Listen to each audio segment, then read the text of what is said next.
bună! Astăzi o să încercăm să amestecăm toate cele mai vechi sucuri din lume. Mai exact, Coca-Cola Zero, Cola normal, Fanta și Sprite. Deci haideți să vedem ce gust va avea. Mai întâi Coca-Cola. Mai întâi Coca-Cola, exact. Acum am pus, punem și un pic de Sprite, un pic de Fanta și evident un pic de Cola Zero. Haideți să vedem ce gust au. Mai pune puțin Cola Zero. Culoarea este exact cum ne așteptam cu toții. Este negru. de la Coca-Cola. Nu suntem rasiști. Deloc. Și Hai să dăm pe o bujită mică.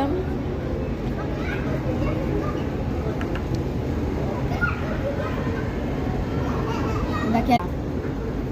E Fanta cu cola, ce mai nașpa combinație, nu încercați. Nu faceți asta. vreau și eu să încerc. Da, vreau și